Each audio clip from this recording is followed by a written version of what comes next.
Hi hello नमस्ते, मी पूजा आणि बरंच काही या यूट्यूब चॅनलवर तुम्हा सगळ्यांचं अगदी मनापासून स्वागत करते. पोट भरेल पण मन भरणार नाही अशी कोबीची एक भन्नाट रेसिपी आज मी तुमच्यासोबत शेअर करते. ही रेसिपी जर तुम्ही एकदा केलीत ना तर खात्रीने सांगते परत परत कराल. इतकी चविष्ट आहे, आठवड्यातनं 4-5 वेळा केलीत तरी कंटाळणार नाही कोणीच. आणि हां, करताना थोडी जास्त करा बरं का. आता ही रेसिपी मी फक्त 2 जणांसाठी करते आहे. त्यासाठी मी एवढा कोबी घेतला आहे. तुम्हाला किती जणांसाठी करायची आहे त्यानुसार तुम्हाला कोबीचं प्रमाण घ्यायचे. ही रेसिपी तुम्ही जेवणामध्ये सुद्धा करू शकता, नाश्त्यासाठी सुद्धा करू शकता. तर इथे आज मी ही नाश्त्यासाठी करते आहे, त्यासाठी मी एवढ्या प्रमाणात कोबी घेतलेला आहे. जर जेवणासाठी करायची आहे तर तुम्हाला 2 माणसांसाठी अजून जास्त कोबी लागू शकतो. आता व्हिडिओत दाखवते आहे ना, अगदी त्या पद्धतीने आपल्याला हा कोबी किसून घ्यायचा आहे.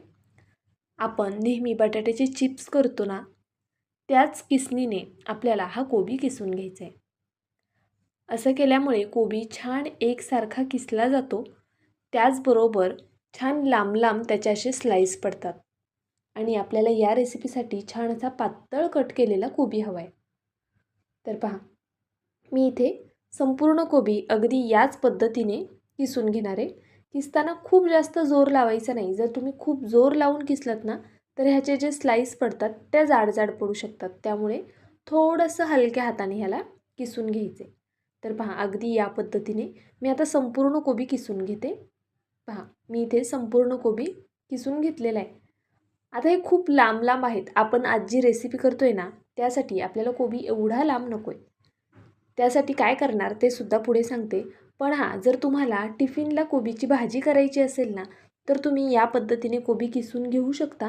म्हणजे मग तुमचा वेळही वाचेल, अगदी झटपट किसून होतो आणि छान लांब लांब किसला जातो. त्यामुळे भाजी खायलासुद्धा छान लागते, दिसायलासुद्धा छान दिसते.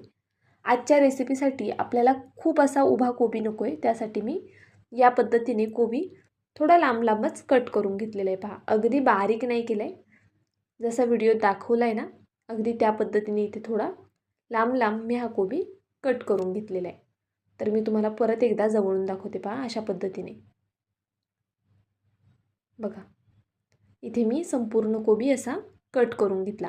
आता तुम्हाला हा कोबी एवढा दिसत असेल, पण आपण ज्यावेळेस ही रेसिपी तयार करतो ना त्यावेळेस ती 2च जणांच्या नाश्त्याची होणार आहे.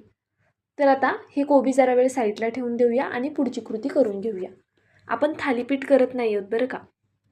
आता इथे मी एका मिक्सरच्या भांड्यामध्ये भरपूर असा लसूण घेतला आहे. सोबतच हिरवी मिरची घ्यायची आहे. लसूण भरपूर घ्यायचा आहे. पहा, लसणामुळे आपल्या आजच्या रेसिपीला खूप छान चव येणार आहे. सोबतच अद्रक घ्यायला विसरू नका. तर इथे मी अद्रक थोडं कट करून घालते, म्हणजे मग ते व्यवस्थित बारीक होईल. आपण मंचुरियन करत नाही आहोत, त्याचबरोबर आपण थालीपीठं करणार नाही, आपण भजीसुद्धा करणार नाही. मग नेमकं काय करणार? उत्सुकता तुम्हालाही असेल. मुलांच्या टिफिनसाठी सगळ्यात उत्तम असा हा पदार्थ आहे. त्यामुळे नक्की व्हिडिओ शेवटपर्यंत पहा. इथे पहा, अशा पद्धतीने मी मिरची, अद्रक आणि लसूण ओबडधोबड असं वाटून घेतले. आता आपण मिरची थोडा वेळ साईडला ठेवून देऊया आणि अगदी पटपट ही कोथिंबीर कट करून घेऊया. बघा, कोथिंबीर कट करताना आपल्याला अशा पद्धतीने पकडायची आहे आणि मध्यभागी आधी कट करायची आहे. असं केल्यामुळे काय होतं, छान अशी बारीक कोथिंबीर चिरता येते. तर पहा, बहुतेक जणांचा प्रश्न असतो की बारीक कोथिंबीर कशी चिरायची, त्यांच्यासाठी थोडं डिटेलमध्ये दाखवलेलं आहे. तर पहा, अगदी या पद्धतीने कोथिंबीर चिरलीत ना तर बऱ्यापैकी बारीक चिरता येते. आता आजच्या या रेसिपीसाठी आपल्याला अशी खूप जास्त बारीक नको आहे, त्यामुळे मी थोडी ओबडधोबडच चिरून घेतलेली आहे. तर पहा, इथे आपली ही कोथिंबीर चिरून झाली. आता ही कोथिंबीर आपण जरा साईडला करूया. इथे मी एक मोठं भांडं घेतलं आहे. यामध्ये आपण जो कट करून ठेवलेला कोबी होता ना तो घालून घ्यायचा आहे. तर पहा, इथे मी संपूर्ण कोबी अशा पद्धतीने या भांड्यामध्ये घालून घेते आहे. भांडं थोडं मोठं घ्यायचं म्हणजे मिक्स करायला बरं पडेल. तर पहा, इथे हा कोबी मी अशा पद्धतीने काढून घेतला.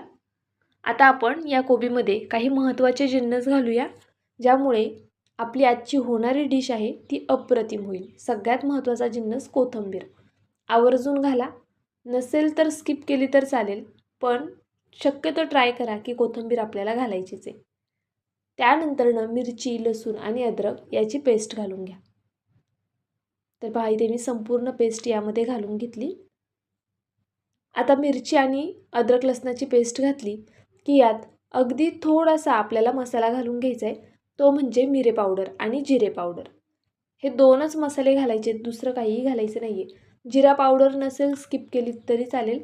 मिरी पावडर शक्यतो घालायला ट्राय करा. मिरी पावडरमुळे या पदार्थाला छान चव येणार आहे. त्याचबरोबर 2 ते 3 चमचे मी इथे सोया सॉस घालून घेतला आणि चवीनुसार मीठ घालून घेतलं.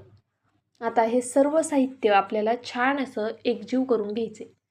पहा अगदी व्हिडिओत दाखवते ना त्या पद्धतीने हे सर्व छान एकजीव करून घ्या. म्हणजे आपली जी मिरची लसणाचा ठेचा आहे ना तो सगळीकडे लागला जाईल. कुठेच मध्ये जास्त कुठे कमी असं होणार नाही. त्यामुळे हाताने चोळून चोळून आपल्याला हे सगळीकडे लावून घ्यायचे.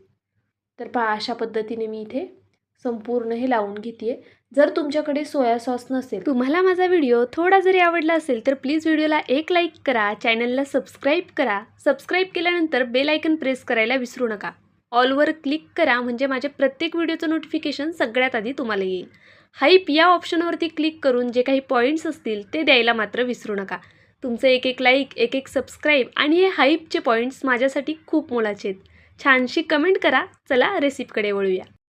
जर सोया सॉस नसेल ना तर काय करायचं, जे मंचुरियन मसाल्याचं पॅकेट येतं ना त्यातनं 2 चमचे मसाला घालून घेतलात ना तरीसुद्धा चालणार आहे. आपण मंचुरियन करत नाही आहोत तरीसुद्धा तुम्हाला तो फील हवा आहे ना, ती टेस्ट हवी आहे, त्यासाठी इथे मंचुरियन मसाल्याचा वापर तुम्ही करू शकता जर सोया सॉस नसेल तर. इथे मी अर्धा चमचा कॉर्नफ्लॉवर घालून घेतले. बघा चमचा मोठा होता. अर्धा चमचा कॉर्नफ्लॉवर घातले आणि अर्धा चमचा मैदा घातलेला आहे. आपल्याला दोन्ही पिठं समप्रमाणात घ्यायची आहेत. आणि आता आपल्याला एवढंच पीठ लागणार आहे, वरती एक्स्ट्राचं पीठ लागणार नाही आहे. तर पहा हाताने चोळून व्यवस्थित हे मिक्स करून घ्यायचं. यामध्ये अजिबात पाणी घालायचं नाही आहे. जरासुद्धा पाण्याचा वापर न करता आपल्याला ही संपूर्ण प्रोसेस करून घ्यायची आहे. कारण आपण यामध्ये कोबी घातलेलं आहे, सोबतच मीठ घातले. मिठामुळे कोबीला पाणी सुटतं. जे पाणी सुटतं ना त्याला तेवढ्या पाण्यातच आपल्याला हे पीठ मळायचं आहे, म्हणजे ह्याची जी चव आहे ती छान येईल. प्लीज पीठ ना खूप जास्त घालू नका, नाहीतर मग तुमचा पदार्थ फसू शकतो. पहा तुम्हाला इथे स्पष्ट असा कोबी दिसतोय आणि पीठ खूप कमी आहे. आपलं हे पीठ परफेक्ट तयार झालेलं आहे. आता चला आता आपण पुढची कृती करून घेऊया. इथे मी एक पॅन गरम करण्यासाठी ठेवलेला आहे. पॅनवरती आपण तेल घालून घेऊया. अशा पद्धतीने एकच पळी तेल घालायचे, खूप जास्त तेल घालण्याची गरज नाही. पहा एक पळी तेल घातलं, तेल छान गरम झालं की मग गॅस मीडियम ठेवायचा आहे. मीडियम फ्लेमवरच हे गरम करून घ्यायचे आणि व्हिडिओत दाखवते ना त्या पद्धतीने हाताने हे छोटे छोटे पॅनकेक असे थापून घ्यायचे. तर पहा तुम्ही एक प्रकारे याला कटलेटसुद्धा म्हणू शकता किंवा टिक्की म्हणू शकता. अगदी तुम्हाला आवडेल ते नाव तुम्ही देऊ शकता. पण एक गोष्ट आहे, हे खाण्यासाठी थोडे मंचुरियनसारखे लागतात, अप्रतिम लागतात आणि कमीत कमी तेलामध्ये तयार होतात. त्यामुळे पौष्टिकसुद्धा नक्कीच आहे. तर पहा इथे अशा पद्धतीने आपण हा कोबी छान असा स्प्रेड करून घेऊया, छान हाताने थापून घेऊया. तुम्हाला हवं तर तुम्ही यामध्ये गाजरसुद्धा घालू शकता किंवा इतर कोणत्या भाज्या, सिमला मिरची असेल किंवा तुम्हाला ज्या कोणत्या भाज्या घालायच्या असतील, आवडत असतील त्या नक्कीच तुम्ही छान बारीक कट करून किंवा किसून यामध्ये घालू शकता. तर पहा अशा पद्धतीने मी इथे एका वेळी 3 कटलेट करून घेणार आहे. तर पहा इथे मी छान असं हे थापून घेतलं आणि थोडंसं ना पातळ थापायला ट्राय करा, म्हणजे ते खायला खूप जास्त भन्नाट लागतात. मीडियम फ्लेमवर हे होऊन द्यायचे.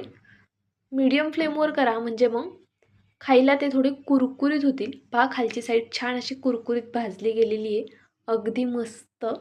आता आपण हे पलटी करून घेऊया आणि दुसऱ्या साईडने सुद्धा सेम तसंच मीडियम फ्लेमवरती हे भाजून घेऊया.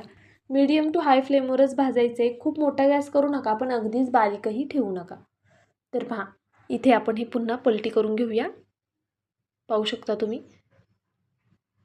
इथे थोडंसं असं लाईटली वाटतंय ना की अजून थोडी ती बाजू होणं गरजेचं आहे. कारण खूप असं मऊ ठेवू नका, खूप सॉफ्ट ठेवू नका, नाहीतर मग ते मंचुरियनसारखं लागेल अगदी सेम. जर या पद्धतीने थोडंसं कुरकुरीत करून घेतलं ना तर खायला कमाल लागतं. थापतानाच थोडं पातळ थापा. पहा अगदी असं आपल्याला हे भाजून घ्यायचे. आता मी हे संपूर्ण काढून घेणार आहे आणि दुसरी बॅच अशाच पद्धतीने पॅनमध्ये घालून घेणार आहे. यापासून टोटल आपले 7 असे कटलेट तयार झालेले. तर पहा, इथे मी तुम्हाला जवळून दाखवते की कोबी वगैरे पहा किती मस्त दिसतोय, अगदी छान दिसतोय आणि दिसायला सुद्धा ही डिश थोडी वेगळी दिसते, खायला तर अप्रतिमच लागते. तर चला, आता मी इथे हे पॅनमधनं काढून घेतलं. आता आपण दुसरी बॅच करून घेऊया. आणि पहा, एक गोष्ट नोटीस केली का तुम्ही, आपण सुरुवातीला तेल घातलं होतं. दुसरी बॅच यामध्ये घालताना आहे ना, लगेच तेल घालायचं नाही आहे, हे सगळं आधी थापून घ्यायचं. 3 कटलेट इथे मी पहा करून घेतले. आता थोडंसं तेल घालायचं आणि मग हे होऊन द्यायचं आरामात. तर पहा, इथे तोपर्यंत आपलं हे तयार झाले, हे मी तुम्हाला दाखवते. आणि हे गरम गरम खायला आहे ना जास्त छान लागतं. पहा, मस्त असा आपलं हे एक प्रकारचे मंचुरियन किंवा कटलेट, जे काही तुम्हाला नाव द्यायचं असेल ते नक्कीच देऊ शकता. खूप छान हा पदार्थ तयार झालेला आहे. मुलांच्या टिफिनसाठी द्या, पाहुणे आल्यावरती त्यांना नाश्त्याला करा. खूप जास्त वेळ लागत नाही. अगदी पोह्यांना जितका वेळ लागतो ना, तितकाच वेळ लागतो. कोबी पटपट किसून होतो आणि अप्रतिम ही डिश झटपट तयार होते.